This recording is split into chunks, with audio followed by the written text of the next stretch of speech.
கர்த்தரும் உலக இரட்சகருமாகிய இயேசுவின் நாமத்தினாலே உங்களை வாழ்த்துகின்றேன். இந்த மகிழ்ச்சியான இந்த ஓய்வு நாளிலும் கர்த்தரை நாம் ஆராதிக்கும்படியாய், கர்த்தரை உயர்த்தும்படியாய் கர்த்தர் நம்மை சுகபலத்தோடு கடந்த ஒரு வார காலம் முழுவதிலும் நம்மை பராமரித்து பாதுகாத்து வந்திருக்கிறார். அதை எண்ணி நாம் உள்ளத்தின் ஆழத்திலிருந்து நம் ஆண்டவரை ஸ்தோத்திரிப்போம். கிறிஸ்துவுக்குள் அன்பானவர்களே, எந்த தீங்குகளும் நம்மை அணுகாதபடிக்கு கர்த்தருடைய கரம் நம்மோடு கூட இருந்து எல்லா இக்கட்டுகளுக்கும் விக்னங்களுக்கும் சத்துருவின் சூழ்ச்சிகளுக்கும் நம்மை பராமரித்து பாதுகாத்து வந்திருக்கிறார். ஆகவே இருதயத்தின் ஆழத்திலிருந்து நன்றி பெருக்குள்ள இருதயத்தோடு இந்த ஓய்வு நாளில் நாம் கர்த்தரை ஆராதிக்க போகிறோம். இந்த ஆராதனை கர்த்தர் நமக்கு ஆசீர்வாதம் தரும்படியாக நாம் யாவர் கண்களை மூடி பரலோகத்தின் தேவனை நோக்கி நாம் ஜெபிப்போம். கிருபையும் இரக்கமும் பரிசுத்தமும் நிறைந்த எங்கள் நல்ல ஆண்டவரே, என் நாமத்தினாலே 2 அல்லது 3 பேர் எங்கே கூடி வருகிறீர்களோ அங்கே நான் இருப்பேன் என்று சொன்ன நம்முடைய வேத வார்த்தையின்படியாக எங்கள் மத்தியில் நீர் வந்திருப்பதற்காக நாங்கள் உம்மை ஸ்தோத்திரிக்கிறோம். தகப்பனே, கடந்த ஒரு வார காலம் முழுவதிலும் உலகம் முழுவதிலும் இந்த கொரோனா வைரஸ் அநேக ஜனங்களை சஞ்சலப்படுத்தி திகைக்க வைத்து கண்ணீர் வடிக்க வைத்து கொண்டிருக்கிற சூழ்நிலையில் அப்பா, எங்களை நீர் கிருபையாய் பாதுகாத்திருக்கிறீர், கிருபையாய் பராமரித்து கொண்டு வந்திருக்கிறீர். உமக்கு நாங்கள் நன்றி சொல்லுகிறோம். இந்த நாள் எங்களுக்கு ஆசீர்வாதமான நாளாக இருக்கட்டும். தகப்பனே, நாங்கள் வீடுகளில் இருந்து உம்மை ஆராதிக்கிற இந்த ஆராதனை வேளை எங்கள் ஒவ்வொருவருக்கும் மிகுந்த சந்தோஷத்தையும் சமாதானத்தையும் கொண்டு வருகின்றதாக இருக்க பரலோகத்தின் தெய்வம் எங்களுக்கு உதவி செய்தல்ல வேண்டும் என்று நாங்கள் ஜெபிக்கிறோம். இந்த ஆராதனைக்கு விரோதமாக எழுப்பி நிற்கிற எல்லா தடைகளும் இயேசுவின் நாமத்தில் நிர்மூலமாவதாக. கர்த்தர் ராஜரிகம் பண்ணுவீராக. இயேசுவின் நாமத்தில் ஜெபிக்கிறோம் பிதாவே, ஆமென், ஆமென். நம்முடைய ஆராதனை ஆரம்பத்திற்காக தேவநாம மகிமைக்காகவும் பாடல் புத்தகத்தில் 279வது பாடலை நாம் பாடுவோம். அன்பே அன்பே ஆருயிர் உறவே ஆனந்தம் ஆனந்தமே என்கின்ற பாடலில் 2 சரணங்களை நாம் இணைந்து பாடலாம். அன்பே அன்பே அன்பே ஆருயிர் உறவே ஆனந்தம் ஆனந்தமே ஆனந்தம் ஆனந்தமே ஒரு நாளும் தயை கண்டேனையா அந்நாளென்னை வெறுத்தேனையா நாளும் தயை கண்டேனையா அந்நாள் என்னை வெறுத்தேனையா உந்தையை பெரிதையா என் மேலும் தயை பெரிதையா உந்தையை பெரிதையா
வாசிக்கும்படியாக தெரிந்து கொள்ளப்பட்ட வேத பகுதி அப்போஸ்தலர் நடபடிகளின் புஸ்தகம் 1வது அதிகாரம் 9 முதல் 11 வரை உள்ள வசனங்களை நாம் வாசிக்க கேட்போம். அப்போஸ்தலர் நடபடிகளின் புஸ்தகம் 1வது அதிகாரம் 9 முதல் 11 வரை உள்ள வசனங்கள் வரையிலும் நாம் வாசிக்க கேட்போம். உங்களுக்காக நான் வாசிக்கிறேன். இவைகளை அவர் சொன்ன பின்பு அவர்கள் பார்த்து கொண்டிருக்கையில் உயர எடுத்துக்கொள்ளப்பட்டார். அவர்கள் கண்களுக்கு மறைவாக ஒரு மேகம் அவரை எடுத்துக்கொண்டது. அவர் போகிற போது அவர்கள் வானத்தை அண்ணாந்து பார்த்து கொண்டிருக்கையில் இதோ வெண்மையான வஸ்திரம் தரித்தவர்கள் 2 பேர் அவர்கள் அருகே நின்று, கலிலேயராகிய மனுஷரே, நீங்கள் ஏன் வானத்தை அண்ணாந்து பார்த்து நிற்கிறீர்கள்? உங்களிடத்து நின்று வானத்துக்கு எடுத்துக்கொள்ளப்பட்ட இந்த இயேசுவானவர் எப்படி உங்கள் கண்களுக்கு முன்பாக வானத்துக்கு எழுந்தருளி போனாரோ அப்படியே மறுபடியும் வருவார் என்றார்கள். வாசிக்கும்படியாக தெரிந்து கொள்ளப்பட்ட வேத பகுதி வாசித்தாயிற்று. கர்த்தருக்கு மகிமை உண்டாவதாக. கர்த்தர் தாமதி திருவார்த்தைகளினாலே நம்ம ஒவ்வொருவரையும் ஆசீர்வதித்து நடத்துவாராக.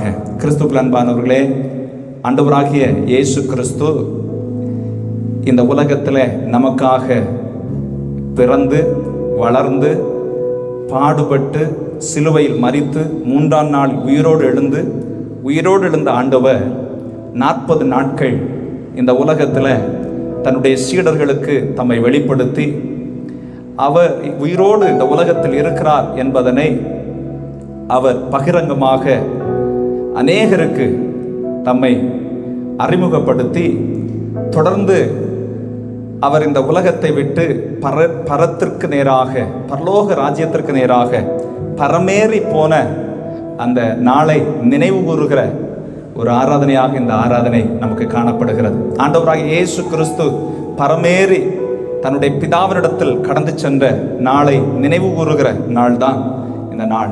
அன்பான கர்த்தருடைய பிள்ளைகளே, அதை முன்னிட்டு நாம் ஆண்டவரை ஆராதிக்கும்படி, ஆண்டவருடைய சமூகத்தை நோக்கி பார்க்கும்படி நாம் கூடி இருக்கிறோம். ஆண்டவரை நோக்கி நாம் பார்க்கிற இந்த நேரத்தில் தேவ அபிஷேகத்தின் மகிமை, தேவ வல்லமை நம்மை ஆட்கொள்ளும் என்பதில் எந்த விதமான சந்தேகம் இல்லை.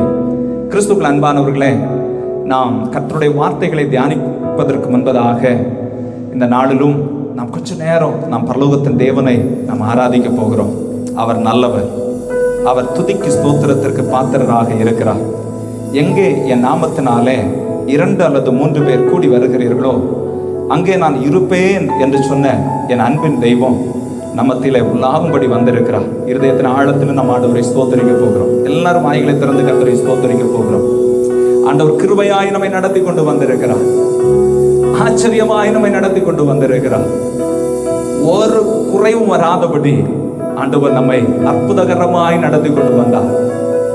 கடந்த 1 வார காலம் முழுவதிலும் உலகத்தில் எவ்வளவோ மரணங்கள், எவ்வளவோ ஆபத்துகள், எவ்வளவோ நெருக்கங்கள், எவ்வளவோ ஜனங்கள் கலங்கி நின்ற சூழ்நிலைகள், நம்முடைய வாழ்க்கையில கூட அப்படிப்பட்ட சூழ்நிலைகள் வந்த பொழுதெல்லாம் கர்த்தரே நமக்கு பக்கபலமாய் இருந்து நம்மை கிருபையாய் நடத்தி கொண்டு வந்திருக்கிறார். உள்ளத்தின் ஆழத்திலிருந்து சொல்லுவோம், ஆண்டவரே உமக்கு ஸ்தோத்திரம், உமக்கு ஸ்தோத்திரம் ஆண்டவரே. எல்லாரும் சத்தத்தை உயர்த்தி கண்களை மூடி நாம் இருக்கிற இடங்களில் ஆண்டவரை நாம் ஆராதிப்போம். இருதயத்தின் ஆழத்திலிருந்து நாம் ஆண்டவரை ஆராதிக்க போகிறோம். ஓ ஹல்லேலூயா, ஹல்லேலூயா, ஹல்லேலூயா. ஓ பக்தன் நிபுணமாய் சொல்லுகிறான், அத்திமரம் துளிர் விடாமல் போனாலும், திராட்சை செடி பழம் உண்டாகாமற் போனாலும், ஒலிவ மரத்தில் பலன் அற்று போனாலும், வயல்கள் தானியத்தை விளைவியாமற் போனாலும், கிடையில் ஆட்டு மந்தைகள் முதலற்று போனாலும், தொழுவத்தில் மாடு இல்லாமல் போனாலும், நான் கர்த்தருக்குள் மகிழ்ச்சியாயிருப்பேன், என் ரட்சிப்பின் தேவனுக்குள் களி கூறுவேன் என்று சொல்லுகிறார். இன்றைக்கு எத்தனை பேர் என்னோடு இணைந்து கர்த்தரை ஆராதிக்க ஆயத்தமாக இருக்கிறீர்கள்? உள்ளத்தின் ஆழத்தில் நம்ம ஆண்டவரை ஸ்தோத்திரிப்போம். அவரை துதிக்க துதிக்க துதிக்க துதிக்க ஒரு தெய்வீக பிரசன்னம் நம்முடைய குடும்பங்களை ஆட்கொள்ளுவதை நாம் உணர முடியும். நம்முடைய இருதயங்களை ஆட்கொள்ளுவதை நாம் உணர முடியும். ஓ கர்த்தரை துதிக்க துதிக்க துதிக்க நம்முடைய இருதயத்தில் இருக்கிற பாரங்கள், நம்முடைய இருதயத்தில் இருக்கிற வேதனைகள் நம்மை விட்டு அகன்று போவதை நாம் உணர முடியும். ஆண்டவர் நல்லவர். அவர் என்றென்றைக்கும் நம்முடைய வாழ்க்கையில நன்மையே செய்கிற ஆண்டவராக இருக்கிறார். கரைகிற காக்கை குஞ்சுக்கும் ஆகாரம் கொடுக்கிற ஆண்டவர் நம்முடைய வாழ்க்கையில நன்மையான ஈவுகளை தந்து ஆச்சரியமாய் நம்மை நடத்துவதற்கு அவர் வல்லமை நிறைந்த தெய்வமாகவே இருக்கிறார். அவர் அதிசயங்களை செய்கிற தெய்வமாகவே இருக்கிறார். உள்ளத்தின் ஆழத்திலிருந்து சொல்லுவோம். பக்தன் இவண்ணமாய் சொல்லுகிறார், கர்த்தர் பலனாய் இருக்கிறார். என் கால்களை அவர் மான் கால்களை போல் ஆக்கி உயர ஸ்தலங்களில் என்னை நடக்க பண்ணுவார் என்று விசுவாச அறிக்கையோடு சொல்லுகிறார். நம்ம எல்லாரும் உள்ளத்தின் ஆழத்தின் விசுவாச அறிக்கையோடு சொல்லுவோம், ஆண்டவரே நீர் என்னுடைய பலனாய் இருக்கிறீர். ஆண்டவரே நீரே என்னுடைய வாழ்க்கை நம்பிக்கையாய் இருக்கிறீர். அப்பா நீரே என்னுடைய வாழ்க்கை துருகமாக இருக்கிறீர். நீரே என்னுடைய வாழ்க்கையின் அரணான கோட்டையாக இருக்கிறீர். நான் என்றென்றைக்கும் அசைக்கப்படுவதே இல்லை. ஆண்டவரே நீர் என் பட்சத்தில் இருக்கும் பொழுது இந்த உலகம் என்னை மேற்கொள்ளவே முடியாது. நீர் என் பட்சத்தில் இருக்கும் பொழுது இந்த உலகத்தின் காரியங்கள் என்னை சேதப்படுத்தாதப்பா. நீர் என்னோடு கூட இருப்பதற்காய் ஸ்தோத்திரம் சொல்லுவோம். எல்லாரும் வாய்களை திறந்து சொல்லுவோம், ஹல்லேலூயா சொல்லுங்க. எல்லாரும் வாய்களை திறந்து ஆண்டவரை நாம் ஆராதிக்க போகிறோம். ஹல்லேலூயா ஹல்லேலூயா ஹல்லேலூயா ஹல்லேலூயா. கர்த்தர் பெரியவர், அவர் துதிக்கப்படத்தக்கவர், அவர் ஸ்தோத்தரிக்கப்படத்தக்கவர், அவரே சிங்காசனங்களில் வீற்றிருக்கிறவர். நாம் எப்பொழுதெல்லாம் அவரை அண்டிக் கொண்டு அவரை நோக்கி பார்க்கிறோமோ அப்பொழுதெல்லாம் அந்த பட்சத்தில் அவர் இறங்கி வந்து நமக்கு ஆதரவாய் இருக்கிற ஆண்டவர். ஹல்லேலூயா. கர்த்தர் நம்முடைய வாழ்க்கையில ஆதரவாய் இருக்கிறார். அவர் நம்முடைய வாழ்க்கையில ஆதரவாய் இருக்கிறார். இந்த உலகத்துல நமக்கு ஆதரவுகள் கிடைக்கும் என்று சொல்லி மனிதர்களை தேடி சில நேரங்களிலே சொல்லுகிறோம். ஆனால் நாம் ஏமாற்றப்பட்டு விடுகிறோம். தகுந்த நேரங்களிலே சரியான ஆலோசனைகள் கிடைக்கும் என்று மனிதர்களை தேடி சொல்லுகிறோம். இந்த உலகத்தை நோக்கி பார்க்கிறோம். ஆனால் நம்முடைய வாழ்க்கையில நாம் பரிதபிக்கப்படத்தக்க நிலையில் தள்ளப்பட்டு விடுகிறோம். ஆனால் கர்த்தர் அவருடைய கிருபையினாலே, அவருடைய பிரசன்னத்தினாலே நம்ம எப்பொழுதும் முடிசூட்டி நமக்கு நல்ல ஆலோசனைகளை தந்து, நல்ல ஆறுதலைகளை தந்து, நல்ல கிருபைகளை தந்து நம்மை வழிநடத்தி கொண்டு வருகிறாரே. உள்ளத்தின் ஆழத்திலிருந்து சொல்லுங்க, ஹல்லேலூயா. உம்மை நாங்கள் ஸ்தோத்தரிக்கிறோம் ஆண்டவரே. யாரும் கண்களை திறந்து பார்க்க வேண்டாம். நாம் இருக்கிற இடங்களில கண்களை மூடி இந்த காணொலியின் மூலமாக இருதயத்தின் ஆழத்தில் இந்த ஆண்டவரே உம்மை நாங்கள் ஸ்தோத்தரிக்கிறோம் என்று சொல்லுங்க. ஹல்லேலூயா. கர்த்தரையே துதிப்பே, காலமெல்லாம் துதிப்பே. கர்த்தரையே துதிப்பே, காலமெல்லாம் துதிப்பே. வல்லவர் நல்லவர் கிருபை உள்ளவர் என்றே பாடுவேன். சொல்லுமா, வல்லவர் நல்லவர் கிருபை உள்ளவர் என்றே பாடுவேன். கர்த்தரையே துதிப்பே, காலமெல்லாம் துதிப்பே. கர்த்தரையே துதிப்பேன், காலமெல்லாம் துதிப்பேன். வல்லவர் நல்லவர் கிருபை உள்ளவர் என்றே பாடுவேன். சொல்லுங்களேன், வல்லவர் நல்லவர் கிருபை உள்ளவர் என்றே பாடுவேன். எனக்கு உதவும் கர்த்தரனது நடுவில் இருக்கிறார். எனக்கு உதவும் கர்த்தரனது நடுவில் இருக்கிறார். எதிரியான அலகையை நான் எதிர்த்து வென்றிடுவேன். சொல்லுங்க, விசுவாச அறிக்கையோடு சொல்லுங்க, எதிரியான அலகையை நான் சொல்லுங்க, வாய்களை திறந்து, எதிரியான அலகையை நான் எதிர்த்து வென்றிடுவேன். கர்த்தரையே துதிப்பேன், காலமெல்லாம் துதிப்பேன். சொல்லுமா, சத்தத்தை உயர்த்தி, ஆண்டவரே நாங்கள் உம்மை துதிக்கிறோம் ஆண்டவரே. ஆமென் ஆமென். வல்லவர் நல்லவர், நீர் கிருபை உள்ளவர் என்றே நான் பாடி ஆர்ப்பரிக்கும்படியாக நீர் கிருபை பாராட்டுவீங்களே. நெருக்கத்திலே கர்த்தரை நோக்கி கதறி கூப்பிட்டேன். சொல்லுமா, நெருக்கத்திலே சொல்லுங்க சொல்லுங்க. நெருக்கத்திலே கர்த்தரை நோக்கி கதறி கூப்பிட்டேன். நெருங்கி வந்து குரலை கேட்டு விடுதலை கொடுத்தார். சொல்லுமா, நெருங்கி வந்து நம்முடைய குரலை கேட்டு நம்மை விடுதலைக்குள்ளாய் நடத்தினாரு. எல்லாரும் உள்ளத்தின் ஆழத்துல சொல்லுங்க, நெருங்கி வந்து. ஆமே, நெருங்கி வந்து சொல்லுங்க, அறிக்கையோடு சொல்லுங்க, அப்பா நெருங்கி என்னை தேடி வந்து என்னை விடுதலை ஆக்குனீங்களே, உமக்கு ஸ்தோத்திரம் ஸ்தோத்திரம் ஆண்டவரே. ஹல்லேலூயா. துதிப்பே, காலமெல்லாம் துதிப்பே. கர்த்தரையே துதிப்பே, காலமெல்லாம் துதிப்பே. வல்லவர் நல்லவர் கிருபை உள்ளவர் என்றே பாடுவேன். சொல்லுங்களேன். ஓ வல்லவர் நல்லவர் பாடுவேன். கர்த்தரனது பக்கம் இருக்க எனக்கும் பயம் இல்லை. விசுவாச அறிக்கையோடு இந்த காலை பொழுதுல ஓ கர்த்தரை நம்ம ஆராதிப்போம். சொல்லுங்க, கர்த்தர் எனது ஓ பக்கம் இருக்கும்படி எனக்கு எதற்கும் பயம் இல்லை. கடுகளவு பாவம் என்னை அணுக முடியாது. கடுகளவு பாவம் என்னை அணுக முடியாது. ஓ கர்த்தரையே துதிப்பேன், காலமெல்லாம் துதிப்பேன். சொல்லுங்களேன். ஓ தகப்பனே, உம்மை நாங்கள் ஆராதிக்கிறோம் அப்பா, உம்மை நாங்கள் உயர்த்துகிறோம் ஆண்டவரே, உம்மை நாங்கள் போற்றுகிறோம் அப்பா, உம்மை நாங்கள் உயர்த்துகிறோம், உம்மை நாங்கள் ஆராதிக்கிறோம். ஹல்லேலூயா. கிருபையாய் எங்களை நடத்துகிறீரே, கிருபையாய் கிருபையாய் கிருபையாய் எங்களை நடத்தி வந்தீங்களேப்பா. உமக்கு ஸ்தோத்திரம், உமக்கு ஸ்தோத்திரம் ஆண்டவரே, உமக்கு ஸ்தோத்திரம் ஸ்தோத்திரம் ஸ்தோத்திரம் ஸ்தோத்திரம் அப்பா. சொல்லுங்க எல்லாரும் உள்ளத்தின் ஆழத்தில் இருந்து, தகப்பனே தகப்பனே நாங்கள் ஆராதித்து உம்முடைய நாமத்தை நாங்கள் உயர்த்துகிறோம், உம்மை நாங்கள் ஆராதிக்கிறோம் அப்பா. உள்ளவர் என்றே பாடுவேன். உள்ளத்தின் ஆழத்திலிருந்து கர்த்தர் நம்முடைய துதி ஸ்தோத்திரங்களை அங்கீகரித்து கொண்டே இருக்கிறார். நம்முடைய துதி ஸ்தோத்திரங்களிலே ஆண்டவர் மகிழ்ந்து கொண்டு இருக்கிறார். அவர் நம்முடைய பக்கத்தில் இருந்து கொண்டே இருக்கிறார். எங்கே துதி ஸ்தோத்திரங்கள் இருக்கிறதோ அங்கே தேவ பிரசன்னம் உண்டு. எங்கே துதி ஸ்தோத்திரங்கள் இருக்கிறதோ அங்கே ஆண்டவருடைய ஆளுகை உண்டு. எங்கே கர்த்தரை துதிக்கிற ஜனங்கள் இருக்கிறார்களோ அங்கே ஆண்டவர் பிரசன்னராகவே இருக்கிறார். உள்ளத்தின் ஆழத்திலிருந்து, ஆண்டவரே நீர் எங்கள் மத்தியில இருப்பதற்காய் ஸ்தோத்திரம் என்று சொல்லுங்க. ஒருவேளை தேவ பிரசன்னத்தை உணர்ந்து கொள்வதற்கு இடையூறாக நம்முடைய வாழ்க்கையில ஏதேனும் பாவங்கள் செய்திருப்போம் என்றால், ஆண்டவரே எங்களை மன்னிக்கப்பா.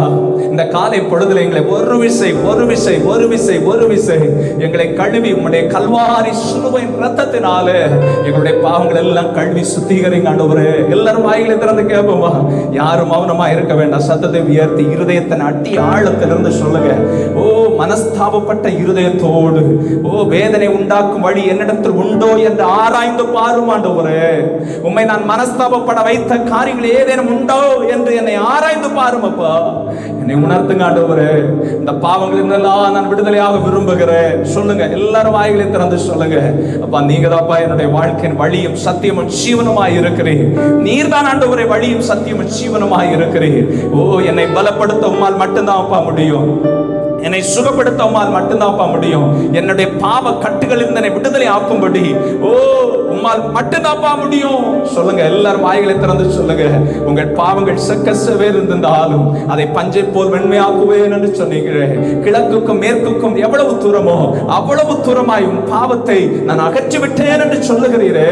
ஓ முதுகுக்கு பின்னால் அதை எரிந்து போட்டேன் என்று சொன்னீங்களே. தகப்பனே, என் பாவங்கள் எல்லாம் என்னை விட்டு அகன்று போகிறதற்காய் ஸ்தோத்திரம் என்று சொல்லுங்க. ஹல்லேலூயா. ஓ உண்மையாய் உண்மையாய் உண்மையாய் யாரெல்லாம் அப்பா என்னை பரிசுத்தப்படுத்தும், என் பாவங்கள் எல்லாவற்றையும் நான் அறிக்கை செய்கிறேன், என் ஆவி ஆத்தும சரீரம் முழுவதையும் உம்முடைய சமூகத்தில் ஒப்புக் கொடுக்கிறேன் என்று சொல்லி ஓ நின்று கொண்டிருக்கிறீர்களோ, கர்த்தர் உங்களுடைய பாவங்கள் எல்லாவற்றையும் அவருடைய குமாரனாகிய இயேசுவின் இரத்தத்தினாலே கழுவி சுத்திகரித்து தம்முடைய பிள்ளைகளாய் அவர் ஏற்றுக்கொள்ளுகிறார். ஓ அவருடைய பிள்ளைகளாய் அவர் நம்மை ஏற்றுக்கொள்ளுகிறார். நம்ம எல்லாரையும் ஆண்டவர் நீதிமான்களாய் மாற்றுகிறார். பாவங்களை மறைக்கிறவன் வாழ்வடைய முடியாது. அதை அறிக்கை செய்து விட்டுவிட்டு தேவனுடைய இரக்கங்களை அண்டிக் கொண்டு நிற்கும் பொழுது நிச்சயமாகவே நாம் அவருடைய பிள்ளைகளாய் மாற்றப்படுகிறோம். எல்லாரும் வாய்களை திறந்து, ஆண்டவரே நான் உம்முடைய பிள்ளையாய் மாறுவதற்கு நீர் என்னை அங்கீகரித்ததற்காய் ஸ்தோத்திரம், எனக்கு அந்த கிருபையை தந்ததற்காய் ஸ்தோத்திரம் என்று சொல்லுங்க. எல்லாரும் வாய்களை திறந்து சொல்லுங்க. ஹல்லேலூயா.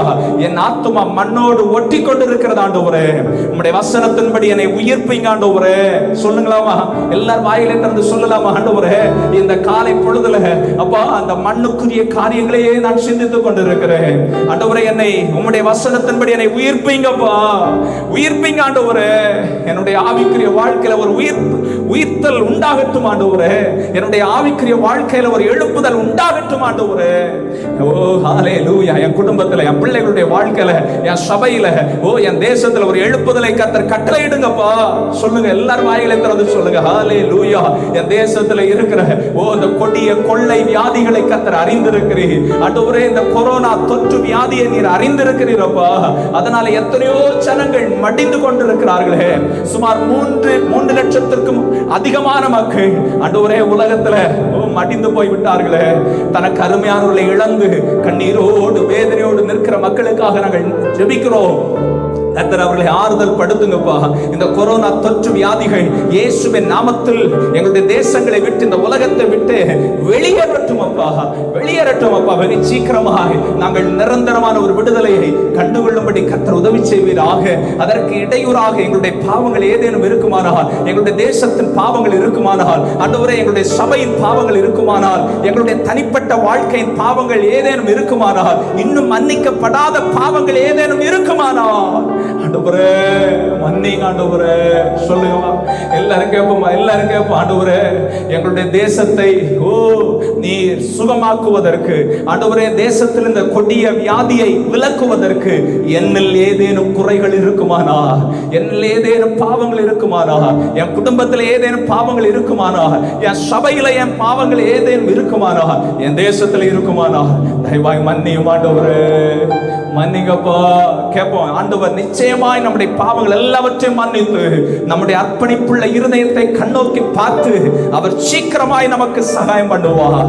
சீக்கிரமாய் சீக்கிரமாய் சீக்கிரமாய் நம்மை குறித்து அவர் நினைத்திருக்கிற நினைவுகள் சமாதானத்திற்கேற்ற நினைவுகள், சமாதானத்திற்கேற்ற நினைவுகள் ஆண்டவர் நம்மை நினைத்திருக்கிறார். அவர் ஆசீர்வதிக்கும்படி நம்மை நினைக்கிறார். உள்ளத்தின் ஆழத்திலிருந்து சொல்லுங்க. ஆண்டவரே உம்மை நாங்கள் ஸ்தோத்திரிக்கிறோம் அப்பா, உமக்கு நாங்கள் நன்றி சொல்லுகிறோம். எல்லாரும் வாய்களை திறந்து செபிப்போம். எல்லாரும் வாய்களை திறந்து செபிப்போம். ஆண்டவரே இதோ உம்முடைய பிள்ளையா நான் வந்திருக்கிறேன், என்னை பலப்படுத்துங்கப்பா, என்னை உம்முடைய கிருபையினால் நிரப்புங்கப்பா, உம்முடைய ஆசீர்வாதங்களை நிரப்புங்கப்பா. என்னை பலப்படுத்த உம்மால் மட்டும்தான்ப்பா முடியும். எவரை மேன்மைப்படுத்தவும் எவரை கனப்படுத்தவும் உம்மால் மட்டும்தான்ப்பா முடியும், மட்டும்தான்ப்பா முடியும், மட்டும்தான்ப்பா முடியும். உம்மால மட்டும்தான் என்னுடைய வாழ்க்கையை மேன்மைப்படுத்த முடியும் ஆண்டவரே. பாழானதை பயிர் நிலமாக்குவதற்கு, நிர்மூலமானவைகளை கட்டுவதற்கு, காணாமல் போனதை தேடுகிறதை, துரத்துண்டதை திரும்ப செய்கிற என் அன்பின் தெய்வமே, நசல் கொண்டதை திடப்படுத்துகிற தெய்வமே, எலும்பு முறிந்ததை காயங்கட்டினவரே, உம்மை நாங்கள் துதிக்கிறோம், உம்மை நோக்கி நாங்கள் பார்க்கிறோம். உலர்ந்து போன எலும்புகளை உயிரடைய செய்வதற்கு உம்மால் மட்டும்தான்ப்பா முடியும் ஆண்டவரே. எங்களுடைய வாழ்க்கையில அப்பா அந்த கொரோனா தொற்று வியாதிகளின் நாங்கள் சந்தித்து எங்களுடைய வாழ்க்கையில அநேக இடங்களில் நாங்கள் உலர்ந்து போய் நிற்கிறோம்ப்பா, உலர்ந்து போய் நிற்கிறோம். எல்லாரும் செபிப்போம்ப்பா. எங்கள் நம்பிக்கை ஆண்டவரே உம்மால மட்டும்தான்ப்பா எங்களை விடுதலை ஆக்க முடியும், உம்மால மட்டும்தான்ப்பா எங்களை உயர்த்த முடியும், உம்மால் மட்டும்தான்ப்பா எங்களை ஆசீர்வதிக்க முடியும் அப்பா. நாங்கள் மரண இருளின் பள்ளத்தாக்கில் நடந்தாலும் எங்களை நீதியின் பாதையில் நடத்தி, எங்களை உம்முடைய கோலினாலும் உம்முடைய தடியினாலும் எங்களை தேற்றி எங்களை ஆசீர்வாதமாக வழிநடத்த உம்மால் மட்டும்தான்ப்பா முடியும், உம்மால மட்டும்தான்ப்பா முடியும், உம்முடைய கிருபையினாலே மட்டும்தான்ப்பா முடியும். உம்மை நோக்கி நாங்கள் ஜெபிக்கிறோம். தொடர்ந்து உம்முடைய பிரசன்னம் எங்கள் மத்தியில் அசைவாடட்டும் ஆண்டவரே. தொடர்ந்து உம்முடைய கிருபையின் ஆளுகை எங்கள் மத்தியில் அசைவாடட்டும் என்று சொல்லி நாங்கள் ஜெபிக்கிறோம். இந்த நாளிலும் ஆண்டவரே உம்முடைய வசனங்களை நாங்கள் கேட்க போகிறோம் அப்பா. நீர் எங்களோடு இடைபடுவீராக. உம்முடைய வசனம் எங்களுடைய ஆத்மாவை ஈர்ப்பிக்கின்றதாய் கடந்து வரட்டும் ஆண்டவரே. உம்முடைய வார்த்தைகள் எங்களுக்கு ஜீவனை கொண்டு வரட்டும். உலர்ந்து போன எலும்புகளை உயிரடைய செய்கிற உம்முடைய வார்த்தையின் வல்லமைகள் எங்களுக்கு கடந்து வரட்டும் என்று சொல்லி நாங்கள் செபிக்கிறோம். தொடர்ந்து எங்கள் மத்தியில் அசைவாடுங்க ஆண்டவரே. இந்த நேரத்திலும் என்னோடு இணைந்து செபிக்கிற, இந்த காணொலியின் மூலமாக இணைந்து உம்மை ஆராதித்துக் கொண்டிருக்கிற ஒவ்வொரு பிள்ளைகளையும் நீர் ஆசீர்வதிப்பீராக. ஒவ்வொருவருடைய குடும்பங்களிலும் ஆண்டவரே உம்முடைய ஆசீர்வாதத்தின் கரம் கடந்து சென்று ஒவ்வொருவரையும் தொடுவதாக என்று சொல்லி நான் செபிக்கிறேன். தொடர்ந்து ஒவ்வொருவரை ஆசீர்வதித்து காத்துக்கொள்ளுங்க. கிருபை ஒவ்வொருவரையும் சூழ்ந்து கொள்ளட்டும். ஆசீர்வதித்து நடத்துங்கப்பா. இயேசுவின் நாமத்தில் தாழ்மையோடு செபிக்கிறோம் பிதாவே. ஆமென், ஆமென். அல்லேலூயா, அல்லேலூயா. கர்த்தருடைய பரிசுத்த நாமத்திற்கு மகிமை உண்டாவதாக. கிறிஸ்துவுக்குள் அன்பானவர்களே, ஆண்டவர் கிருபையாய் நம்மை போஷித்து அற்புதகரமாய் நடத்தி கொண்டு வருகிறார். அதற்காக நாம் நன்றி பெருக்குள்ள இருதயத்தோடு நாம் காணப்படுவோம். அன்பானவர்களே, ஒரு முக்கியமான வேலைக்குள்ளாக நாம் கடந்து செல்லுகிறோம். கர்த்தருடைய வசனங்களை கேட்க இருக்கிறோம், கர்த்தருடைய வார்த்தைகளை நாம் கேட்க இருக்கிறோம். இந்த நாளிலும் கர்த்தருடைய வார்த்தையை நம்முடைய இந்திய சுவிசேஷ திருச்சபையின் பிரதம பேராயர் சுந்தர் சிங் ஐயா அவர்கள் கர்த்தருடைய செய்தியை நமக்கு கொண்டு வர இருக்கிறார்கள். நாம் யாவரும் ஜெபசிந்தையோடு நாம் கர்த்தருடைய சமூகத்தில் காத்திருப்போம். இந்த நாள் நம்ம ஒவ்வொருவருக்கும் ஆசீர்வாதமான நாளாக இருக்கும் என்பதில் எந்த சந்தேகம் இல்லை.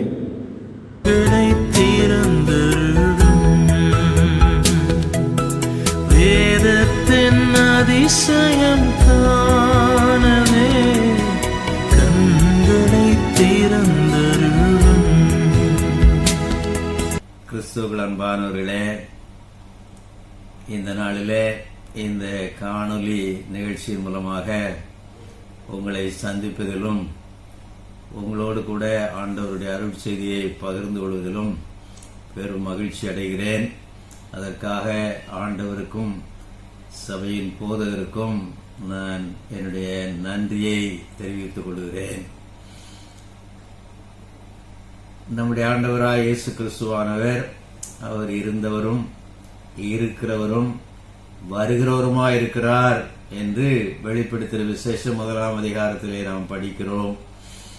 அவர் முக்காலத்துக்கும், கடந்த காலத்திற்கும், நிகழ்காலத்திற்கும், எதிர்காலத்திற்கும் அவர் சொந்தமானவராயிருக்கிறார். அப்பேற்பட்ட ஒரு ஆண்டவரை நாம் தெய்வமாக கொண்டிருப்பது நம்ம எல்லாருக்கும் ஒரு பெரிய பாக்கியம். அப்பேற்பட்ட ஆண்டவருடைய திருநாமத்தில் உங்கள் அனைவரையும் இந்த நாளிலே நான் வாழ்த்துகிறேன், ஆசீர்வதிக்கிறேன். ஆண்டவருடைய கிருபையும் இரக்கமும் சமாதானமும் உங்கள் ஒவ்வொருவருக்கும் இந்த நாளிலேயும் சொந்தமாவதாக. அருமையான கர்த்தருடைய பிள்ளைகளே, இன்றைக்கு திருச்சபையின் கால ஒழுங்கின்படி நம்முடைய ஆண்டவராய் இயேசு கிறிஸ்துவானவர் இந்த உலகத்திலே வந்து பிறந்து வாழ்ந்து மரித்து அடக்கம் பண்ணப்பட்டு 3ஆம் நாளிலே உயிரோடு எழுந்து அதன் பின்னர் அதிலிருந்து 40வது நாளிலே பரலோகத்துக்கு எழுந்தருளி சென்றதை நினைவு கூறும்படியான ஒரு காலத்திலே நாம் வந்திருக்கிறோம். கடந்த வியாழக்கிழமை ஆண்டவராய் இயேசு கிறிஸ்துவானவர் பரமேறின திருநாள். 40 நாட்கள் உயிரோடு இருக்கிறவராக தம்முடைய சீஷர்களுக்கு காண்பித்த பிறகு அவர் பரலோகத்துக்கு எழுந்தருளி போனார். ஆகினாலே இந்த ஞாயிற்றுக்கிழமையே இயேசுவானவருடைய பரலோகத்துக்கு எழுந்தருளி போன நாளுக்கு பிந்தின ஞாயிறு என்று சொல்லி நாம் ஆசரிக்கிறோம். ஆகினால் அன்பர்களே, அடுத்த வாரம் ஞாயிற்றுக்கிழமை கர்த்தர் சித்தமானால் நம்முடைய பெந்தெகோஸ்தே பண்டிகை, பரிசுத்த ஆவியானவர் சபைக்கு அருளப்பட்டதும் சபை பிறந்ததையும் அதை ஆசரிக்கிற முக்கியமான ஒரு பண்டிகை நாளாயிருக்கும். அதை நாம் எதிர்பார்த்து இந்த நாளிலேயும் ஆண்டவர் பரலோகத்துக்கு ஏறின அந்த நல்ல செய்தியை உங்களோடு கூட நான் பகிர்ந்து கொள்ள விரும்புகிறேன். ஒரு பக்தன் அதை பற்றி சொல்லும்போது என்ன சொல்கிறார் என்றால், கிறிஸ்துவானவர் மேலே போனார், பரிசுத்த ஆவியானவர் கீழே வந்தார், திருச்சபையானது வெளியே சென்றது. Christ went up and the Holy Spirit came down and the church went out.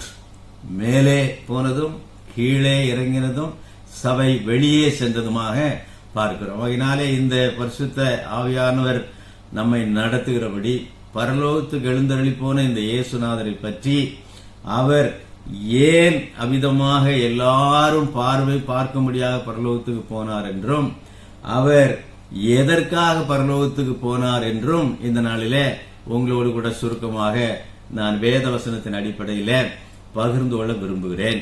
அதற்கு ஆதாரமாக அப்போஸ்தலர் நடவடிக்கையின் புத்தகம் 1ஆம் அதிகாரம் 9ஆம் வசனம் தொடங்கி 11ஆம் வசனம் வரை நான் வாசிக்க விரும்புகிறேன்.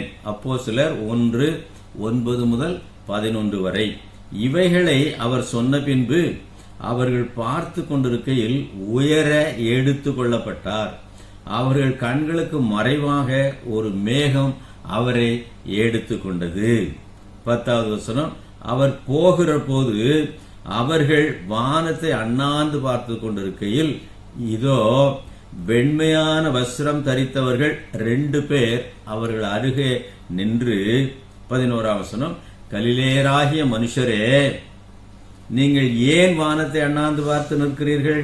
உங்களிடத்தினின்று வானத்துக்கு எடுத்துக் கொள்ளப்பட்ட இந்த இயேசுவானவர் எப்படி உங்கள் கண்களுக்கு முன்பாக வானத்துக்கு எழுந்தருளி போனாரோ அப்படியே மறுபடியும் வருவார் என்றார்கள். அருமையான கர்த்தருடைய பிள்ளைகளே, இயேசுவானவர் தம்முடைய சீஷர்களை எல்லாம் அழைத்து கொண்டு போய் அவருடைய கண்களுக்கு முன்பாக பிரத்யட்சமாக மேலே பரலோகத்துக்கு அவர் எழுந்தருளி போனார் என்றும் அதை சீஷர்கள் முழுவதும் பார்த்து கொண்டிருந்தார்கள் என்றும் இங்கே நாம் பார்க்கிறோம்.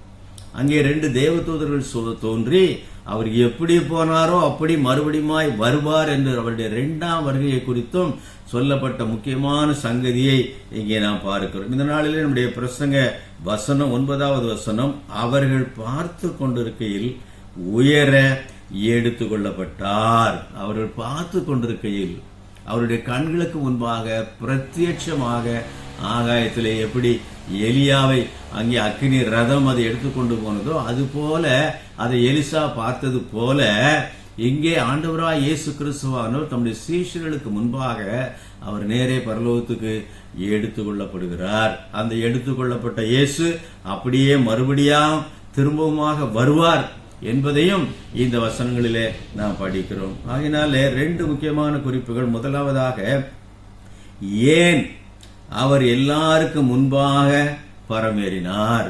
எதற்காக எல்லாரும் பார்க்கும்படியாக அவர் பரமேறினார்? 2வது முக்கிய குறிப்பு, அவர் எதற்காக பரமேறினார்? எதற்காக பரமேறினார்? எல்லாரும் பார்க்கும்படியாக ஏன் அப்படி செய்தார்? அப்படி அவர் போனதனுடைய நோக்கம் என்ன? என்ன நோக்கத்திற்காக அவர் பரலோகத்திற்கு போயிருக்கிறார்? இந்த 2 குறிப்புகளின் மத்தியிலே இவைகளை அடிப்படையாக வைத்து வேறு சில சம்பவங்களை, குறிப்புகளை வேதவசனத்தின் அடிப்படையில் உங்களோடு பகிர்ந்து கொள்ள விரும்புகிறேன். முதலாவதாக, ஏன் எல்லாரும் பார்க்கும்படியாக அவர் பரலோகத்துக்கு எழுந்தருளி போனார் என்றால், முதலாவதாக அவர் உலகத்திலே அவருடைய ஊழியம் முடிந்தது என்று காட்டும்படியாக பிரத்யட்சமாக அவர் பரலோகத்துக்கு எழுந்தருளி போனார். உலகத்திலே அவர் எதற்காக வந்தார் என்பதை புதிய ஏற்பாட்டிலே நாம் சுவிசேஷங்களிலேயும் நிருபங்களிலேயும் படிக்கிறோம். ஏன் வந்தார், வந்து என்ன செய்தார் என்பதை படிக்கும்போது அந்த காரியங்கள், அந்த வேலைகள் எல்லாம் முடிந்து விட்டது, ஆகையினாலே நான் பரலோகத்துக்கு போகிறேன் என்று சொல்லித்தான் அந்த நாளிலே அவர் பரலோகத்துக்கு எழுந்தருளி போனதாக பார்க்கிறோம். முதலாவதாக, ஏன், எதற்காக, எப்படி எல்லாரும் பார்க்கும்படியாக போனார் என்றால், இயேசுநாதர் இந்த உலகத்தை வந்ததின் நோக்கம் 1 தீமோத்தேயு 1ஆம் அதிகாரம் 15வது வசனத்தில் பாவிகளை ரட்சிக்கும்படி இயேசு கிறிஸ்து உலகத்தில் வந்தார் என்று பவுல் எழுதுகிறார். பாவிகளை ரட்சிக்கும்படியாக இயேசுநாதர் இந்த உலகத்திலே வந்தார். அந்த ரட்சிப்பின் வேலை முடிந்து விட்டது, ஆகையினாலே அவர் பரலோகத்துக்கு எழுந்தருளி போனார். அந்த வேலை முடிந்து விட்டது என்று எப்படி தெரியும்? ரோமர் 5வது அதிகாரம் 8வது வசனத்திலே பார்க்கும்போது, நாம் பாவிகளாய் இருக்கையில் கிறிஸ்து நமக்காக மரித்ததினாலே தேவன் நம்மேல் வைத்த தமது அன்பை விளங்க பண்ணுகிறார். இயேசுவானவர் மரித்ததினாலே உலகத்தின் பேரிலே இயேசுவானவர் வைத்த அந்த அன்பு விளங்க பண்ணுகிறதாக அங்கே நாம் படிக்கிறோம். அவர் மரித்ததினால அவர் பாவிகளை ரட்சிக்கும்படியாக வந்த அந்த வேலை முடிவு பெற்றது. மரணத்தின் மூலமாக ரட்சிப்பை அவர் சம்பாதித்தார் என்பதை புதிய ஏற்பாடு முழுவதும் நாம் படிக்கிறோம். ஆகினாலே அவர் பரலோகத்துக்கு எழுந்தருளி போனது எல்லாரும் பார்க்கும்படியாக ஏன் போனார் என்றால், அன்பர்களே, சீஷர்களே, இந்த உலகத்திலே நான் பாவங்களை ரட்சிக்கும்படியாக வந்தேன், அந்த வேலையை முடித்து விட்டேன், ஆகையினாலே நான் பரலோகம் போகிறேன் என்று சொல்வதற்காக இருந்தது. 2வதாக, இயேசுவானவர் இந்த உலகத்திலே எதற்காக வந்தார் என்று நாம் 1 யோவான் 3வது அதிகாரம் 8வது வசனத்திலே படிக்கும்போது, பிசாசுடைய கிரியைகளை அழிக்கும்படிக்கே தேவகுமாரன் வெளிப்பட்டார். சத்துருவாகி பிசாசுடைய கிரியைகள், வேலைகள் எல்லாவற்றையும் அழிக்கும்படியாக. யோவான் அதை தன்னுடைய நிருபத்திலே மிகவும் தெளிவாக எழுதுகிறார். அவர் இந்த உலகத்திலே வெளிப்பட்டதின் நோக்கம், பவுலடியார் சொல்லும் போது பாவங்களை ரட்சிக்கும்படியாக இயேசு உலகத்திலே வந்தார். இங்கே யோவான் சொல்லும் போது என்ன சொல்கிறார்? சத்துருவாகிய பிசாசுடைய கிரியைகளை அழிக்கும்படி அவர் வெளிப்பட்டார். ஆகையினாலே அன்பர்களே, பிசாசுடைய கிரியைகள், பொல்லாத கிரியைகள், ஆதி முதல் அவன் பாவம் செய்கிறவனாயிருக்கிறான், பொய்க்கு பிதாமாயிருக்கிறான். அவைகளெல்லாம் ஒழிக்கும்படியாக கொலோசியர் 2வது அதிகாரத்திலே படிக்கும்போது அவர் பிசாசுடைய வல்லமைகளை எல்லாம் சிலுவையிலே ஆணி அறைந்து அதிலே அவர் வெற்றி பெற்றார், துரைத்தனங்களையும் அதிகாரங்களையும் உரிந்து கொண்டார் என்று அங்கே நாம் படிக்கிறோம். எபிரேயர் 2வது அதிகாரம் 14வது வசனத்திலே படிக்கும்போது அந்த சாத்தானுடைய கிரியைகளை அவர் அழிக்கிறதை பற்றி எபிரேய ஆக்கியோன் எவ்வளவு தெளிவாக சொல்கிறான் பாருங்கள். எபிரேயர் 2:14, ஆதலால் பிள்ளைகள் மாம்சத்தையும் இரத்தத்தையும் உடையவர்களாய் இருக்க அவரும் அவர்களைப் போல மாம்சத்தையும் இரத்தத்தையும் உடையவரானார். என்ன சொல்கிறார்? மரணத்துக்கு அதிகாரியாகிய பிசாசானவனை தமது மரணத்தினாலே அழிக்கும்படிக்கு அப்படியானார். மரணத்தின் அதிபதியாகிய சாத்தானை அழிக்கும்படியாக, ஒழிக்கும்படியாக, அவனுக்கு முடிவு கட்டும்படியாக அவர் மாம்சத்தையும் இரத்தத்தையும் எடுத்துக்கொண்டு இந்த உலகத்திலே மனிதனாக பிறந்து மனிதனாக வாழ்ந்து அந்த பிசாசின் கிரியைகளை ஒழித்தார் என்று பார்க்கிறோம். அன்பான கர்த்தருடைய பிள்ளைகளே, இன்றைக்கு அநேக கிரியைகள், பிசாசுடைய கிரியைகள் இன்றைக்கு நம்முடைய மத்தியிலே வேலை செய்து கொண்டிருக்கின்றன. அநேக பிசாசின் கிரியைகளுக்கு நாம் அடிமைப்பட்டு கிடக்கிறோம். பில்லி சூனியம் போன்றவைகள், பிசாசு கட்டுகள், இவைகள் ஏராளமாக இன்றைக்கு மனிதர்கள் மத்தியிலே அங்கே காணப்படுகிறது. இவைகளெல்லாம் பிசாசுடைய கிரியைகள், பொல்லாத பிசாசுடைய கிரியைகள். அவைகளை சில சமயங்களில் நாம் அறிந்து கொள்வதில்லை, புரிந்து கொள்வதில்லை. அந்த கிரியைகளெல்லாம் ஒழிக்கும்படியாக என்ன கட்டுகளில் நாம் இருந்தாலும் மரணத்தின் கட்டு வரை அந்த இயேசுவானவர் இந்த உலகத்திலே தன்னுடைய ஊழியத்தை அவர் நிறைவேற்றி அதை ஒழித்ததுனால என்னுடைய வேலை முடிந்து விட்டது, இனி நான் பரலோகத்துக்கு போகிறேன் என்று அவர் சொன்னதாக 2வது நாங்கள் படிக்கிறோம். முதலாவதாக பாவத்திற்கு பரிகாரம் செய்யும்படியாக அந்த வேலை முடிந்ததென்றும் சாத்தானுடைய கிரியை 2வது அழிக்கப்பட்டு விட்டது என்று காட்டும்படியாகவும் அவர் எல்லாரும் பார்க்கும்படியாக பரலோகத்துக்கு போனார். 3வதாக இந்த உலகத்தில் இயேசுநாதர் ஏன் வந்தார் என்றால், அதே எபிரேயர் 2:14 படிக்கும்போது மரணத்துக்கு அதிகாரிய பிசாசானவனை தமது மரணத்தினாலே அழிக்கும்படியாக அப்படி வந்தது மட்டுமல்ல, ஏசாயா 25:8 நாம் என்ன படிக்கிறோம் என்றால், மரணம் ஜெயமாக விழுங்கப்பட்டது. மரணத்தை அவர் ஜெயமாக விழுங்கினார். அதை 1 கொரிந்தியர் 15வது அதிகாரத்தில் அங்கே பவுலடியார் 54வது வசனத்தில் குறிப்பிடுகிறார். மரணம் ஜெயமாக விழுங்கப்பட்டது. ஆதாமும் ஏவாளும் பாவம் செய்ததினாலே அவர்களுக்கு மரணம் நேரிட்டது.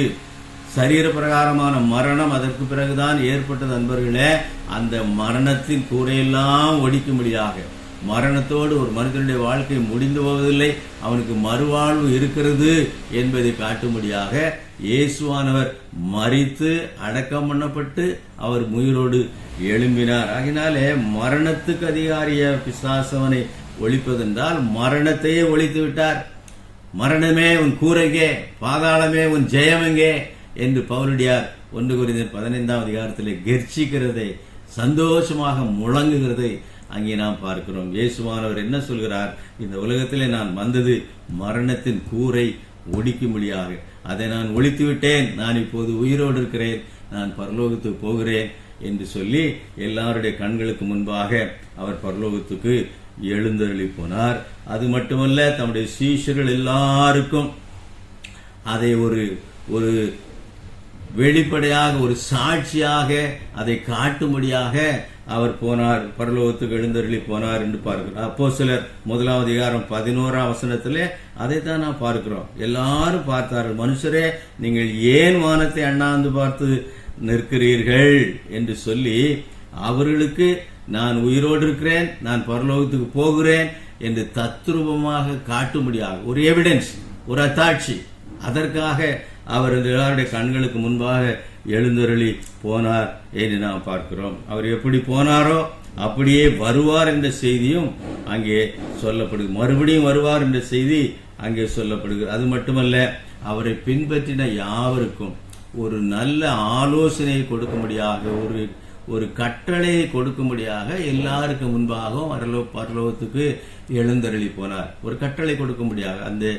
அப்போஸ்தலர் 1வது அதிகாரம் 8வது வசனத்துல மட்டுமல்ல 5வது வசனத்தில் அப்படிதான் நாம் படிக்கிறோம். எல்லாரையும் அவர் கூட்டி சேர்த்து பரலோகத்துக்கு போவதற்கு முன்பாக அவர் என்ன சொல்கிறார்? ஆகையால் நீங்கள் எருசலேமை விட்டு போகாமல் என்னிடத்தில் கேள்விப்பட்ட பிதாவின் வாக்குத்தத்தம் நிறைவேற காத்திருங்கள் என்று கட்டளையிட்டார். அங்க ஒரு கட்டளை கொடுத்து இனி நீங்க என்ன செய்யணும், அந்த கட்டளை நீங்கள் பின்பற்றி கீழ்ப்படிந்து இருக்கும்போது பரிசுத்த ஆவியானவர் வருவார். அப்போது நீங்கள் பலனடைந்து எருசலேமிலும் யூதேயா முழுவதிலும் சமாரியாவிலும் பூமியின் கடைசி பரியந்தமும் எனக்கு சாட்சிகளாய் இருப்பீர்கள் என்று அங்கே கட்டளை எடுக்கிறார். அதை சொல்லித்தான் அவர் பரலோகத்துக்கு எழுந்தருளி போகிறார். அதனாலே பரலோகத்துக்கு ஏன் எல்லாருடைய கண்களுக்கு முன்பாக பிரத்யட்சமாக காட்சி கொடுத்து போனார் என்றால், நான் பரலோகத்துக்கு போகிறேன், நீங்கள் செய்ய வேண்டிய வேலை இது என்று அவர்கள் சொல்லும்படியாக காத்திருங்கள், எனக்கு சாட்சிகளாயிருங்கள் என்று அவர்களுக்கு கட்டளை கொடுக்கும்படியாகத்தான் அவர்களுக்கு முன்பாக அவர் எழுந்தருளி போனார் என்று பார்க்கிறோம். அதனாலே இயேசுவானவர் பரலோகத்துக்கு எழுந்தருளி போனது ஏன் எல்லாருடைய கண்களுக்கு முன்பாக பார்வைக்கு முன்பாக போனார் என்றால், நான் இந்த உலகத்திலே வந்த நோக்கம் நிறைவேறிவிட்டது, பாவத்திற்கு பரிகாரம் நான் செய்து விட்டேன், சாத்தானுடைய கிரியைகளை நான் அழித்து விட்டேன், மரணத்தின் கூரை முறித்து விட்டேன், எல்லாருக்கும் நான் உயிரோடு இருக்கிறேன் என்பதை காட்டும்படியாகவும் இனி நீங்கள் என்ன செய்ய வேண்டும் என்ற கட்டளையை உங்களுக்கு கொடுக்கும்படியாகவும் தான் உங்களுக்கு முன்பாக நான் கடந்து போகிறேன், பரலோகத்துக்கு செல்கிறேன் என்று அவர் சொல்லுகிறதை இங்கே நாம் பார்க்கிறோம். இது முதலாவது முக்கியமான குறிப்பு. இரண்டாவதாக அவர் எதற்காக பரமேறினார், இப்போது அவர் பரலோகத்திலே போய் என்ன செய்து கொண்டிருக்கிறார் அதையும் நாம் தெரிந்து கொள்ள வேண்டும் அல்லவா? அதையும் நாம் ஆண்டவருடைய வேதத்திலே படிக்கும் போது எதற்காக அவர் பரலோகத்துக்கு போயிருக்கிறார், அங்கே என்ன செய்து கொண்டிருக்கிறார் என்பதை தெளிவாக வேதம் சொல்கிறது. அன்பர்களே, நாம் இன்றைக்கு பேர் கிறிஸ்தவர்களாக, வெறும் கிறிஸ்தவர்களாக, ஆலய கிறிஸ்தவர்களாக இருக்கக்கூடாது. இன்றைக்கு மரித்து அடக்கம் பண்ணப்பட்டு உயிரோடு இருந்த இயேசுவானவர் பரலோகத்துக்கு சென்றார், அது உண்மை, அதை நாம் நம்புகிறோம். அவர் என்ன செய்து கொண்டிருக்கிறார், பரலோகத்திலே உங்களுக்காகவும் எனக்காக அவர் என்ன செய்கிறார் என்பதை நாம் தெரிந்து கொள்ள வேண்டும். ஏன் எதற்காக அவர் பரலோகத்துக்கு போனார் என்று பார்க்கும்போது, முதலாவதாக பரிசுத்த ஆவியானவரை உங்களுக்காகவும் எனக்காகவும் இந்த உலகத்திலே அனுப்பும்படியாக அவர் பரலோகத்துக்கு போனார். அப்போஸ்தலர் 2வது அதிகாரம் 33வது வசனத்திலே நாம் படிக்கும்போது, அவர் தேவனுடைய வலது கரத்தினாலே உயர்த்தப்பட்டு, நன்றாக நீங்கள், அவர் பரலோகத்துக்கு எழுந்தருளி போனது தேவனுடைய வலது கரத்தினாலே அவர் உயர எடுத்துக்கொள்ளப்பட்டு உயர்த்தப்பட்டு, பிதா அருளிய வாக்குத்தத்தத்தின்படி பரிசுத்த ஆவியை பெற்று நீங்கள் இப்பொழுது காண்கிறதும் கேட்கிறதுமாகிய இதை பொழிந்தருளினார். நீங்கள் பரிசுத்த ஆவியை பெற்றுக் கொள்ளும்படியாகத்தான், அதை நமக்கு அனுப்பும்படியாகத்தான் அவர் பரலோகத்துக்கு எழுந்தருளி போனார். உங்களுடைய இந்த உலகத்திலே அவர் இருந்த நாட்களிலேயே சொன்னார், நான் உங்களை திக்கற்றவர்களாக விடேன். யோவான் 14வது அதிகாரத்திலே நாம் அப்படி படிக்கிறோம். நான் உங்களை திக்கற்றவர்களாக விடேன், உங்களுக்காக ஒரு தேற்றரவாளனை நான் அனுப்புவேன், அவர் எப்போதும் உங்களோடு கூட இருப்பார், அவர் உங்களுக்கு எல்லாவற்றையும் போதிப்பார், மறந்து போனவர்களை நினைப்பூட்டுவார், பாவத்தை கண்டித்து உணர்த்துவார் என்றெல்லாம் 14, 16 அதிகாரங்களிலே யோவான் சுவிசேஷத்துல நாம் படிக்கிறோம். அந்த பரிசுத்த ஆவியானவரை அனுப்ப முடியாது. இயேசுவானவருடைய சரீர பிரகாரமான வாழ்க்கை முடிந்து போனாலும் சதா காலங்களிலே நம்மோடு கூட தங்கி இருந்து நம்மை நடத்துகிற, நம்மை போதிக்கிற, நமக்கு தேவைகளை சந்திக்கிற ஒரு ஆவியானவரை அவரை அனுப்பும்படியாகத்தான் அவர் பரலோகத்துக்கு எழுந்தருளி போனார், அதை அனுப்பினார். பெந்தெகோஸ்தே பண்டிகை நாளிலே கர்த்தர் சித்தமானால் அடுத்த வாரம் ஞாயிற்றுக்கிழமை அதை குறித்து நம்முடைய சபைகளில் எல்லாம் நாம் தியானம் செய்வோம். மேலறையிலே அவர்கள் கூடியிருந்த போது அவர்கள் ஒருமனப்பட்டு ஜெபித்தார்கள். பரிசுத்த ஆவியானவர் அக்கினிமயமான நாவுகளினாலே அவர்கள் மேலே வந்து அமர்ந்தார். அவர் இருந்த இடமெல்லாம் அசைந்தது. அவர்கள் எல்லாரும் பரிசுத்த ஆவியானவரால் நிரப்பப்பட்டு பற்பல பாஷைகளை பேசினார்கள் என்று அப்போது 2வது அதிகாரம் முந்தின முதல் சில வசனங்களிலே நாம் படிக்கிறோம். ஆகினாலே பரிசுத்த ஆவியானவர் அவருடைய தொடர்ச்சி, இயேசுவானுடைய ஊழியத்தின் தொடர்ச்சி, அதற்காய் அதை இப்போதும் பரலோகத்திலே அவர் செய்து கொண்டிருக்கிறார். இரண்டாவதாக நமக்காக மன்றாடுகிறவரை அனுப்பும்படியாக, மன்றாடி ஜெபிக்கிற மன்றாட்டு ஜெபம் ஏறெடுக்கும்படியாக அவர் பரலோகத்துக்கு எழுந்தருளி சென்றிருக்கிறார். ரோமர் 8வது அதிகாரம் 34வது வசனத்தை படிக்கும்போது, ஆக்கினைக்குள்ளாக தீர்க்கிறவன் யார்? கிறிஸ்துவே மரித்தவர், அவரே எழுந்தும் இருக்கிறவர், அவரே தேவனுடைய வலது பாரிசத்திலும் இருக்கிறவர், தேவனுடைய வலது பாரிசத்திலும் இருக்கிறவர், நமக்காக வேண்டுதல் செய்கிறவரும் அவரே. அல்லேலூயா! அருமையான கர்த்தருடைய பிள்ளைகளே, அந்த ஆவியானவர் அவர் இந்த பரலோகத்திலிருந்து நமக்கு அனுப்பின பிறகு பிதாவானவருடைய வலது பாரிசத்திலே இயேசு கிறிஸ்துவானவர் அமர்ந்திருக்கிறார், உட்கார்ந்திருக்கிறார். அதைதான் கொலோசியர் 3வது அதிகாரம் 1வது வசனத்திலே நாம் படிக்கிறோம். கிறிஸ்துவானவர் தேவனுடைய வலது பாரிசத்திலே வீற்றிருக்கிறார், ஆகினாலே பூமிக்குரியவைகள் அல்ல மேலானவைகளே நாடுங்கள் என்று அப்போஸ்தலனாகிய பவுல் அங்கே கொலோசி சபைக்கு எழுதுகிறதை நாம் படிக்கிறோம். ஆகையினாலே அவர் நமக்காக மன்றாடுகிற ஒருவரை, நமக்காக வேண்டுதல் செய்கிற ஒருவரை அனுப்பும்படியாகத்தான் அங்கே அவர் பரலோகத்துக்கு சென்றிருக்கிறார். அதை அவர் நிறைவேற்றினார். ரோமர் 8வது அதிகாரத்தில் நாம் படிக்கும்போது அங்கே அப்போஸ்தலனாகிய பவுல் தெளிவாக ரோமர் நிருபத்தில் என்ன சொல்கிறார் என்றால், அங்கே பிதாவாகிய கடவுள் 27வது வசனத்தில் படிக்கிறோம். 26வது வசனத்தில், அந்தபடியே ஆவியானவரும் நமது பலவீனங்களில் நமக்கு உதவி செய்கிறார். நல்லா கவனிங்க, ஆவியானவரும் நமது பலவீனங்களில் நமக்கு உதவி செய்கிறார். நாம் ஏற்றபடி வேண்டிக் கொள்ள வேண்டியது இன்னதென்று அறியாமல் இருக்கிறபடியால் ஆவியானவர் தாமே வாக்கு கடங்காத பெருமூச்சியோடு நமக்காக வேண்டுதல் செய்கிறார்.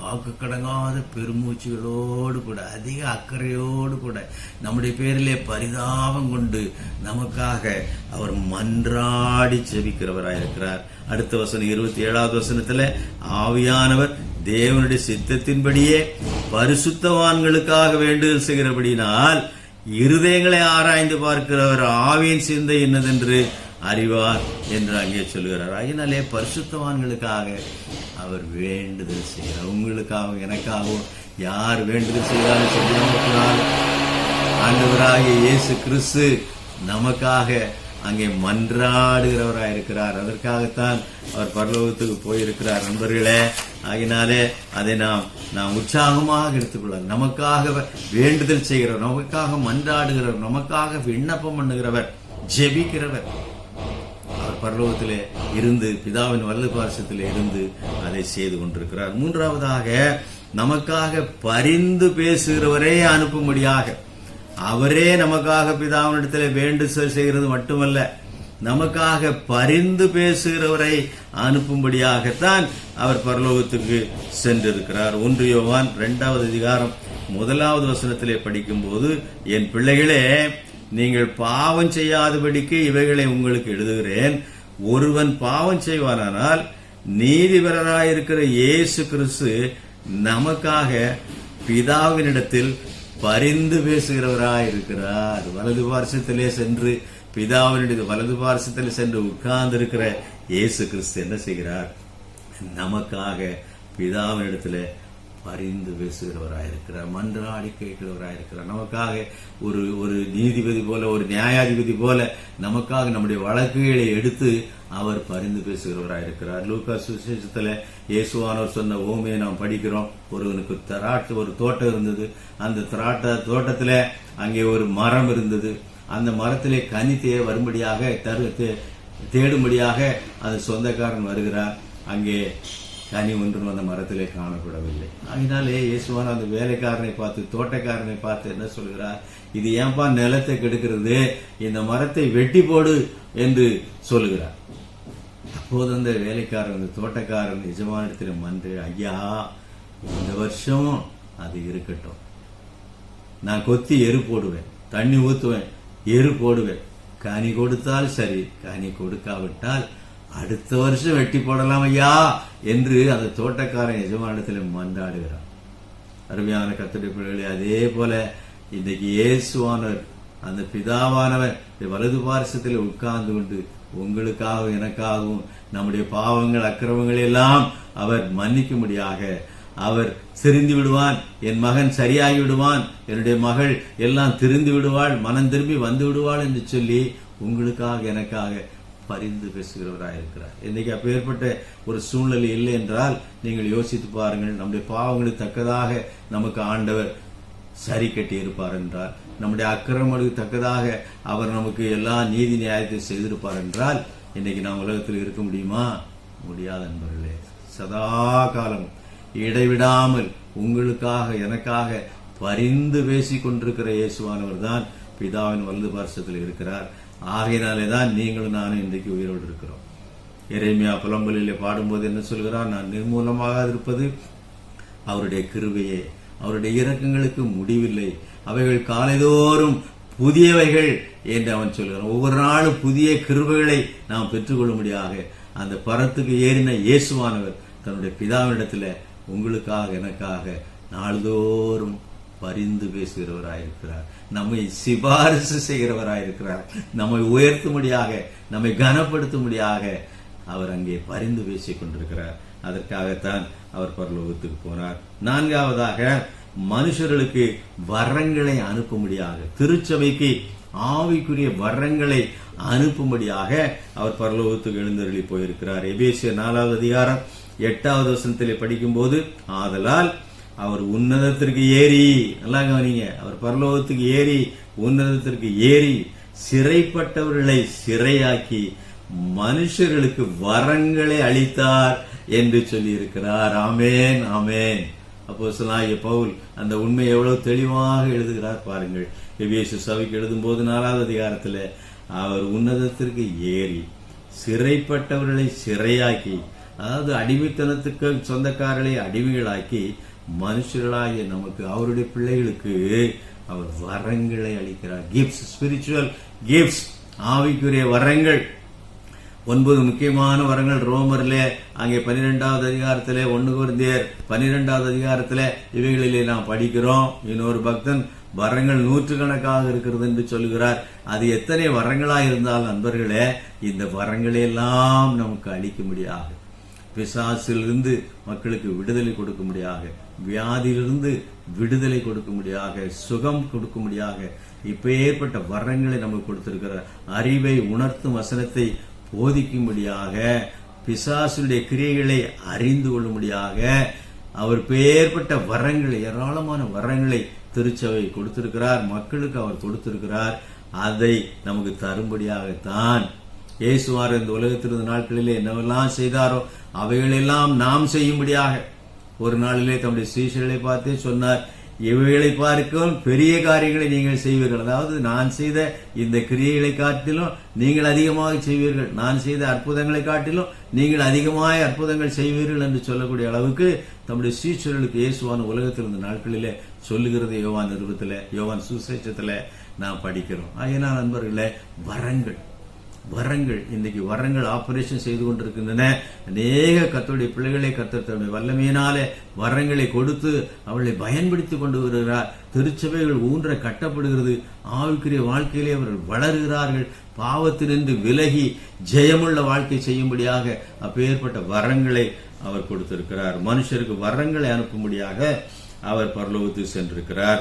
5வது கடைசியுமாக அவர் ஏன் பரலோகத்திலே எதற்கு போனார், என்ன செய்து கொண்டிருக்கிறார் என்றால், சபையின் தலைவராயிருக்கும்படியாக அவர் பரலோகத்திலே பிதாவினுடைய வலது பார்சத்திலே வீற்றிருக்கிறார். எபேசியர் 1வது அதிகாரம் 20ஆம் வசனத்திலிருந்து 23ஆம் வசனம் வரை படிக்கும்போது, எல்லா துரைத்தனத்துக்கும் அதிகாரத்துக்கும் வல்லமைக்கும் கர்த்தத்துவத்துக்கும் இம்மையில் மாத்திரமல்ல மறுமையிலும் பெயர் பெற்றிருக்கும் எல்லா நாமத்துக்கும் மேலாய் அவர் உயர்ந்திருக்கத்தக்கதாக அவரை உன்னதங்களில், நல்லா கவனிங்க, அவரை உன்னதங்களில் தம்முடைய வலது பார்சத்தில் உட்காரும்படி செய்து எல்லாவற்றையும் அவருடைய பாதங்களுக்கு கீழ்ப்படுத்தி எல்லாவற்றையும் எல்லாவற்றாலும் நிரப்புகிறவருடைய நிறைவாகிய சரீரமான சபைக்கு அவரை எல்லாவற்றுக்கும் மேலான தலையாக தந்தருளினார். எல்லாவற்றுக்கும் மேலாக, உலகத்தில் உள்ள எல்லாவற்றுக்கும் மேலாக அவரை இந்த சபைக்கு தலைவராக ஏற்படுத்தும்படியாக அங்கே அவர் பரலோகத்தில் பிதாவின் வலது பார்சத்தில் உட்கார்ந்து கொண்டிருக்கிறார். பிதாவானவர் அதை செய்திருக்கிறார். சபையின் தலை கிறிஸ்து. அன்பர்களே, நீங்கள் மறந்து போகக்கூடாது. ஒரு சரீரத்துக்கு எப்படி ஒரு தலை இருக்கிறதோ அதுபோல கிறிஸ்துவாகிய சரீரமாகிய சபைக்கு கிறிஸ்துவே தலையா இருக்கிறார்.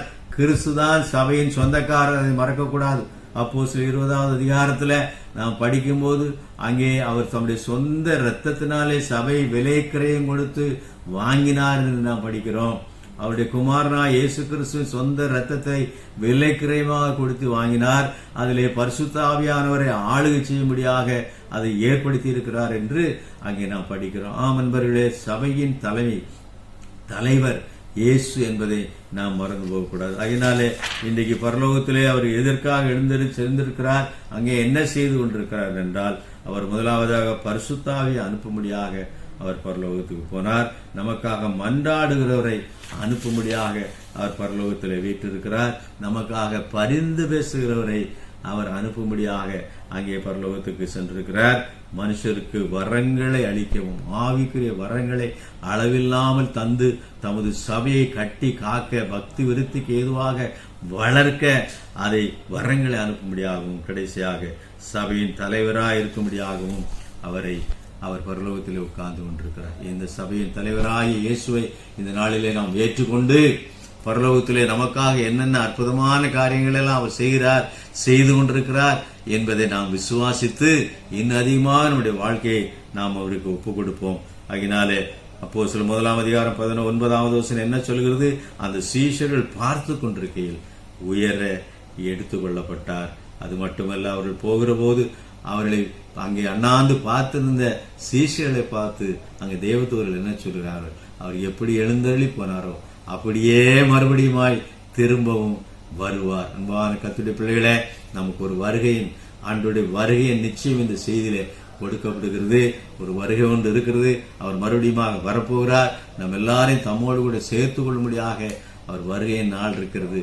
அதனால் இந்த நாட்களிலே ஆண்டவராக இயேசு கிறிஸ்து பரலோகத்துக்கு எழுந்தருளி சென்று நமக்கு செய்திருக்கிற நன்மைகளை நினைவு கூர்ந்தவர்களாக அவருடைய வருகைக்கென்று நம்மை ஆயத்தப்படுத்திக் கொள்வோம். அதற்காக பரிசுத்த ஆவியானவரை நாம் பெற்று அதிலே பலப்பட்டு அவரிலே வளர்ந்து ஆண்டவருக்குள்ளே இன்னும் அதிகமாய் அவருக்கு சாட்சிகளாக நாம் காணப்பட ஜீவிக்க கர்த்தர் நமக்கு உதவி செய்வாராக.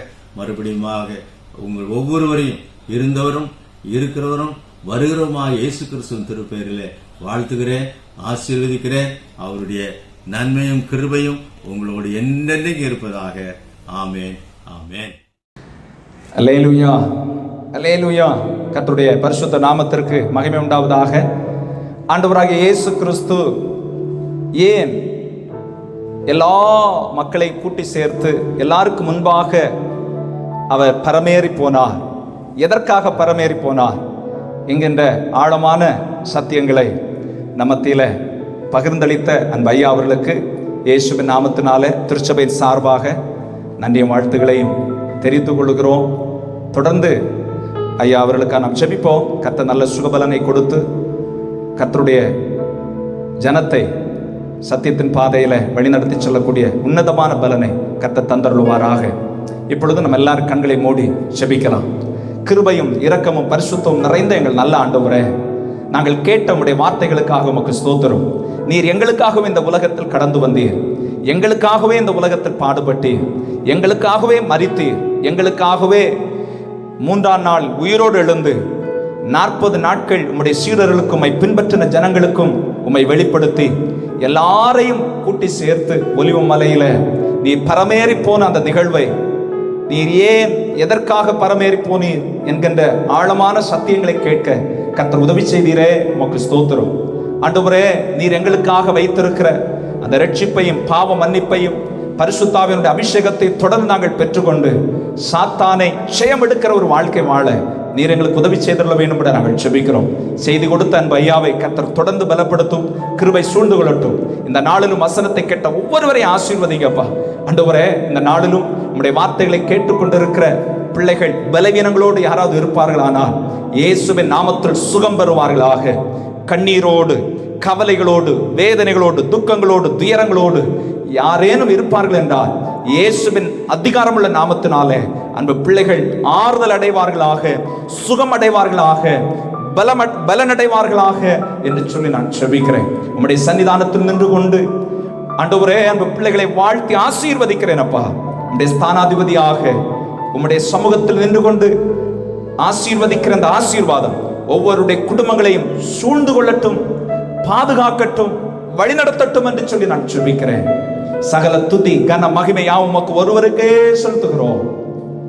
எங்களுக்காக இந்த உலகத்தில் கடந்து வந்து மரித்து 3ஆம் நாள் உயிரோடு எழுந்த இயேசுவின் நாமத்தில் ஜெபிக்கிறோம். ஜெபங்கள் நல்ல பிதாவே, ஆமென், ஆமென். ஆசீர்வாதம் நமது ஆண்டவராகிய இயேசு கிறிஸ்துவினுடைய கிருபை, பிதாவாகிய தேவனுடைய அன்பு, பரிசுத்த ஆவியானுடைய அந்யோன்ய ஐக்கியம் சிநேகமும் நம் அனைவரோடும் இன்றும் என்றும் நிலைத்திருப்பதாக. ஆமென், ஆமென். என் ஆத்துமாவே கர்த்தரை ஸ்தோத்திரி, என் முழுள்ளமே அவருடைய பரிசுத்த நாமத்தை ஸ்தோத்திரி. என் ஆத்துமாவே கர்த்தரை ஸ்தோத்திரி, கர்த்தர் செய்த சகல உபகாரங்களை மறவாதே. ஆமென், ஆமென். அல்லேலூயா. தொடர்ந்து கர்த்தர் நம் அனைவரோடு கூட இருந்து வழி நடத்துவாராக. இந்த ஊரடங்கு உத்தரவு கொஞ்சம் தளர்த்தப்பட்டாலும், ஆனால் இந்த வைரஸ் தேசமெங்கிலும் மிகவும் வேகமாக பரவி கொண்டிருக்கிறது. அதனால் அநேக இழப்புகளை ஜனங்கள் சந்தித்து கொண்டிருக்கிறார்கள், தனிமைப்படுத்தப்பட்டிருக்கிறார்கள் என்பதை நம்ம எல்லாரும் அறிந்திருக்கிறோம். ஆகவே அதிக ஜாக்கிரதையோடு நம்மை மட்டுமல்ல, நம்முடைய குடும்பத்தை மட்டுமல்ல, நம்முடைய தேசத்தையே பாதுகாக்கும்படி நம்மால் இயன்ற ஒத்துழைப்புகளை நம்முடைய அரசாங்கத்திற்கு கொடுப்போம். தொடர்ந்து செபிப்போம், கர்த்தருடைய சமூகத்தில் காத்திருப்போம்.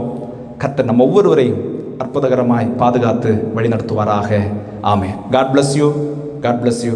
கர்த்தர் உங்களை பலப்படுத்தி ஆசீர்வதிப்பாராக.